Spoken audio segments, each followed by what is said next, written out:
que la Biblia es clara.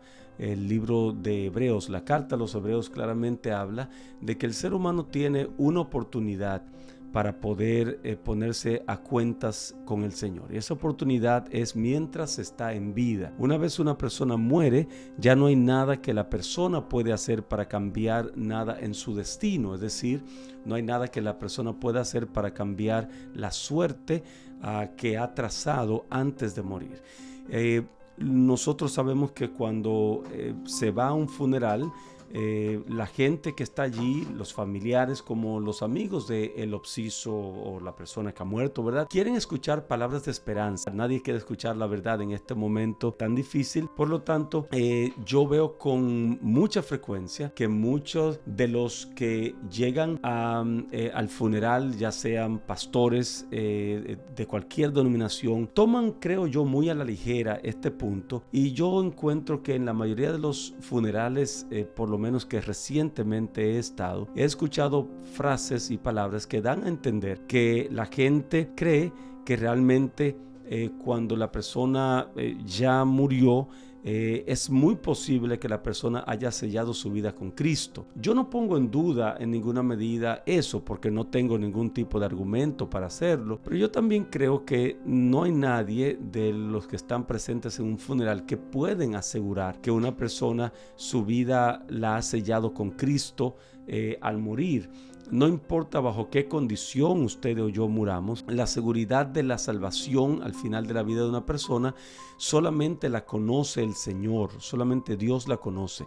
Pero yo creo que con mucha ligereza nosotros estamos practicando algo que se hace cómodo porque queremos dar esperanza a aquellos que están allí sufriendo, pero que al mismo tiempo corremos el riesgo de estar avanzando una teoría o una concepción del Evangelio que no tiene sustento bíblico. Y me refiero más que todo a este concepto que hace mucho tiempo ha estado abrazando a mucha gente en el cristianismo, es la idea del universalismo.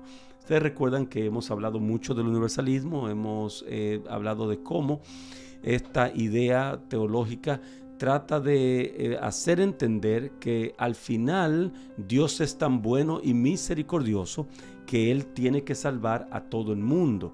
Y si Dios tiene que salvar a todo el mundo porque Él es bueno y misericordioso, entonces es lógico que cuando yo voy al funeral debo dar palabras de aliento, porque esa persona que está allí, que yace, el que ha fallecido, tiene la esperanza de ser salvado por el Señor. No importa qué vida haya vivido, siempre hay la esperanza de que en el último momento Él aceptó, en el último momento Él se puso al día con el Señor. Y eso hace entender que todo el mundo que muere tiene que tener la posibilidad de la salvación. Claro, entenderíamos que aquella gente, por ejemplo, que muere en una situación que los encuentra directamente en el pecado, es diferente. Por ejemplo, un hombre que acaba de hacer un atraco, por ejemplo, a mano armada, o que acaba de matar a alguien y va huyendo y le disparan y lo matan. En ese caso nosotros no tuviésemos muchos problemas en poner en duda la salvación de esa persona. Pero cuando se trata de alguien que murió en un accidente automovilístico, o murió en su cama, o murió de una enfermedad determinada, murió haciendo cama, ¿verdad?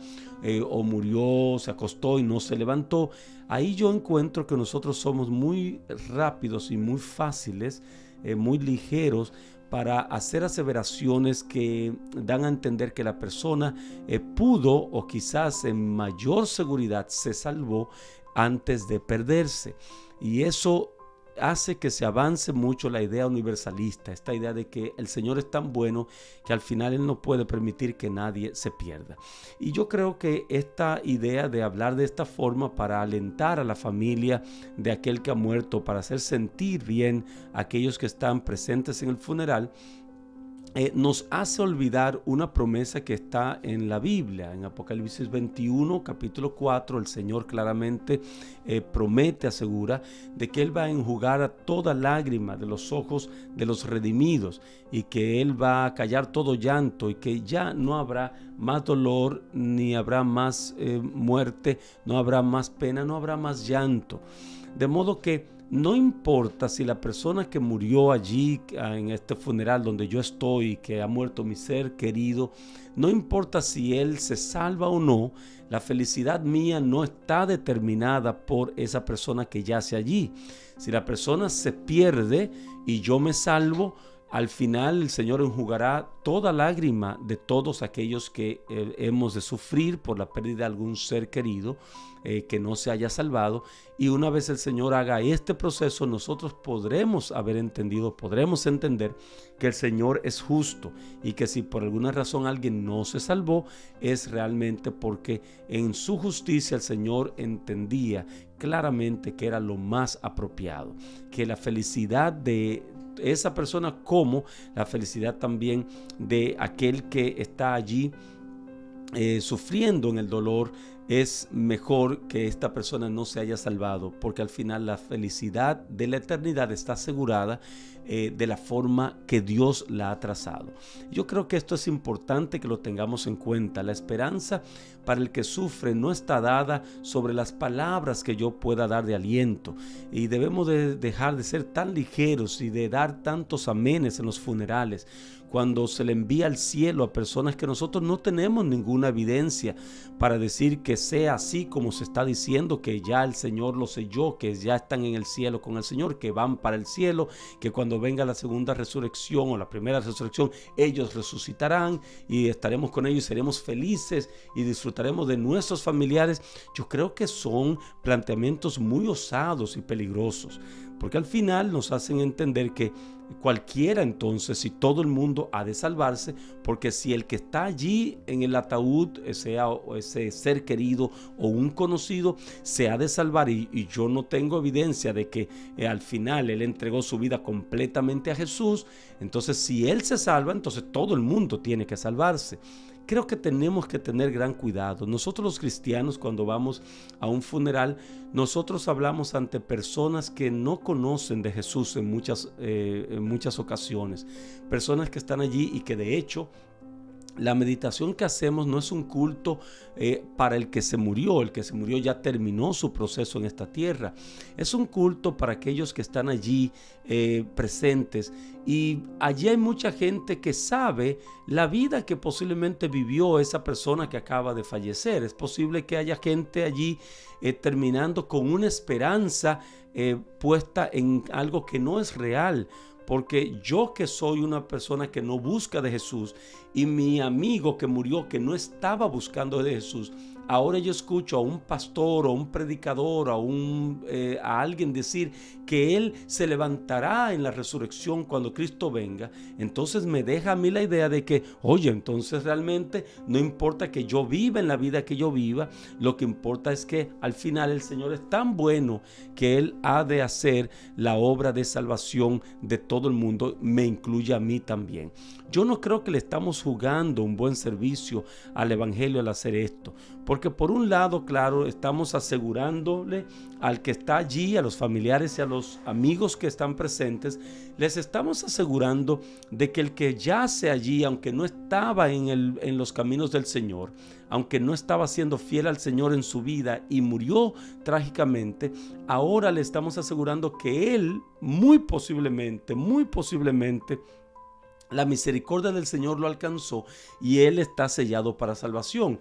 Entonces, el que está allí, que escucha esto, entiende que también él tiene esa oportunidad. Pero por un lado, que hablamos como iglesia de el sellamiento de esta persona que acaba de morir, que no es miembro de iglesia o que se apartó por mucho tiempo, ahora nosotros también estamos pretendiendo alcanzar al que está presente allí, que no conoce de Jesús o que no le sirve, para que él acepte a Jesús antes de que sea demasiado tarde.